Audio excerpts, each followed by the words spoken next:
evil empire. Not the hottest thing smoking.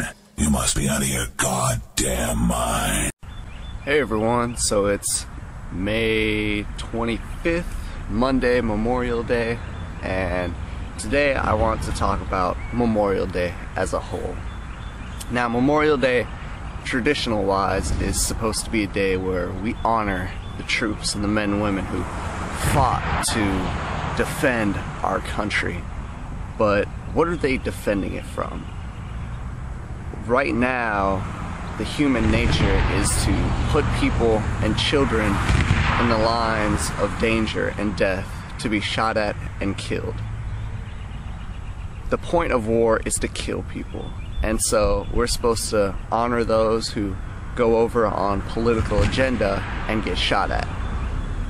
I'm not sure that's the Memorial Day I'm meant for, and the problem with this country today as a whole is that there's three kinds of people.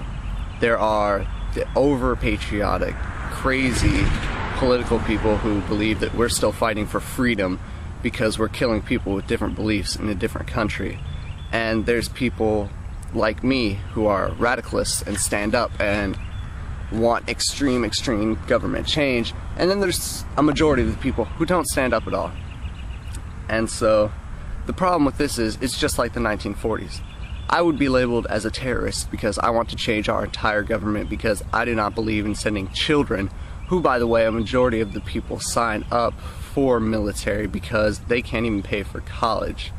So they know the government will pay for college. So people aren't even going into the military to defend our country anymore. They're doing it because we cannot even get an education without being on the streets anymore.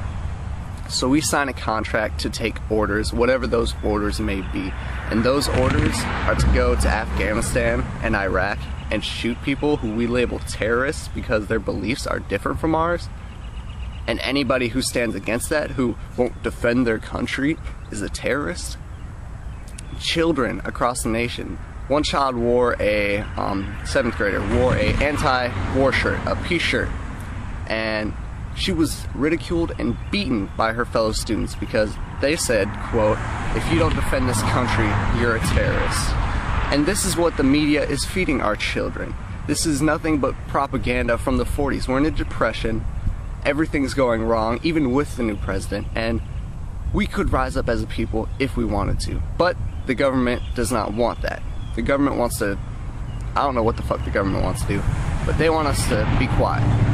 So what they do is fill our heads with propaganda. We're fighting for freedom. We're fighting for peace in Iraq and Afghanistan. But really, if we were, we'd be on our own soil. We'd be fighting our land. The only people who fought for our freedom were the people of the Independence War. And don't bring up 9/11 because that was 7 years ago, and a majority of them were Saudi, and we're allies with Saudi Arabia. So don't bring that up. So Memorial Day to me is just a day to remember the poor side of the human condition and the fact that we all kill for no reason. We lack compromise and we forget human basic values just to pick up a gun and kill people, and for young men and women to die. So the Memorial Day, I will not be celebrating this Memorial Day. The Memorial Day I will celebrate is the one looking back on all the wars. And the day wars don't exist, and remembering and mourning those poor people that died for political agenda.